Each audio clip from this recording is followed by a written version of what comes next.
को सीधा जयपुर लिए चलते हैं, जहां भुजलाल कैबिनेट के बैठक के बाद में प्रेस कॉन्फ्रेंस की जा रही है।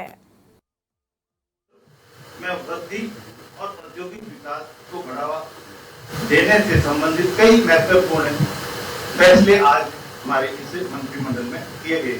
इसमें पदोन्नति हेतु अनुभव में 2 वर्ष की सशर्त छूट देने का लिए आज प्रावधान किया गया है। कार्मिकों को समय पर पदोन्नति के अवसर उपलब्ध कराने के लिए राज्य सरकार द्वारा गत वर्षों में पदोन्नति के लिए आवश्यक अनुभव में 2 वर्ष की छूट प्रदान की थी। फिर भी इन्हीं कारणों से कुछ विभागों में कार्मिकों को इस छूट का लाभ लेने से वो वंचित रह जाते थे। ऐसे काडरों में आवश्यकता अनुसार वांछित अनुभव में छूट देने के लिए के संबंध में इस बजट में और इसे मंत्रिमंडल में घोषणा की।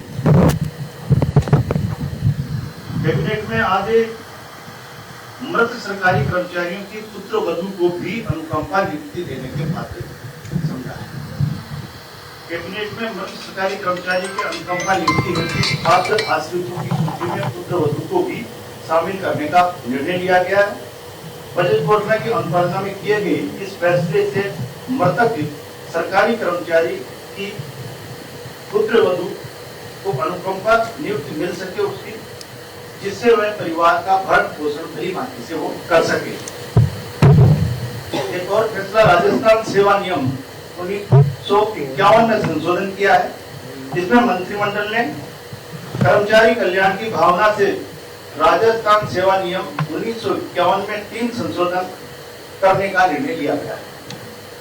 अब राजपत्रित पद पर नियुक्ति के बाद प्रशिक्षण के दौरान या प्रशिक्षण समाप्ति से 2 वर्ष की अवधि में पद त्याग करने पर कार्मिकों से केवल प्रशिक्षण व्यय की वसूली होगी, उसे वेतन भत्तों की वसूली नहीं की जाएगी।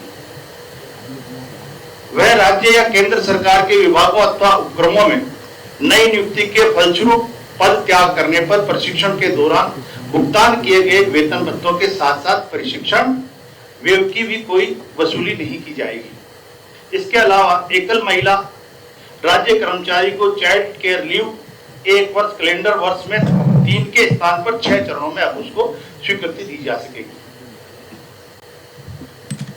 सरोगेसी से मातृत्व प्राप्त करने के मामले में सरोगेट मदर को 180 दिन तथा कमीशनिंग मदर को 90 दिन का मातृत्व अवकाश प्रदान किया जाएगा। इससे ये महिला कर्मचारी अपने बच्चों को की बेहतर देखभाल भी कर सकेगी। हमने आज जनजातीय क्षेत्र विकास राज्य एवं अधीनस्थ सेवाओं में भी कुछ संशोधन किए गए हैं।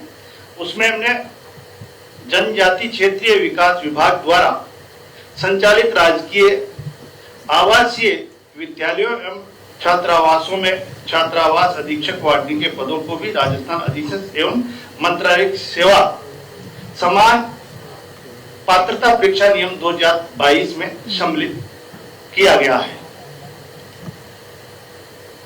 आज कैबिनेट में राजस्थान जनजातीय क्षेत्र विकास राज्य एवं अधीनस्थ सेवा भर्ती एवं सेवा की अन्य शर्तें 2001 में परीक्षा स्कीम नेगेटिव मार्किंग न्यूनतम पासिंग मार्क 40% एवं विस्तृत पाठ्यक्रम संबंधी संशोधन को भी अनुमोदित किया गया है। इस निर्णय से टीएडी विभाग में छात्रावास अधीक्षक महिला ग्रेड 2 के 254 पद सहित छात्रावास अधीक्षक ग्रेड 2 के कुल 470 पद भरे जाने का मार्ग प्रशस्त हो सकेगा। पहले ये पद शिक्षा विभाग से प्रतिनियुक्ति पर भरे जाते थे, लेकिन अब पृथक कैडर बनाकर सीधी भर्ती करने से राज्य के युवाओं को रोजगार भी मिलेगा और योग्य कर्मियों को के चयन में विभागीय हॉस्टलों व आवासीय विद्यालयों का संचालन और अधिक बेहतर हो सकेगा। आज राजस्थान वन अधिनियम सेवा नियम 2015 में संशोधन हुआ। वन विभाग में अधीनस्थ कर्मचारियों के लिए पदोन्नति के अवसरों में वृद्धि के लिए राजस्थान वन अधीनस्थ सेवा नियम 2015 में प्रस्तावित संशोधनों को मंत्रिमंडल की बैठक में स्वीकृति प्रदान की गई है। इससे वन रक्षक पद से सहायक वनपाल पद से वनपाल एवं सर्वेयर से कनिष्ठ अभियंता के पद पर पदोन्नति का मार्ग प्रशस्त होगा। इस संशोधन से विभाग में कार्यरत कर्मचारियों को समयबद्ध पदोन्नति का लाभ मिल सकेगा, रिक्त पद भरे जा सकेंगे, साथ ही कर्मचारियों का मनोबल भी इससे बढ़ सकेगा।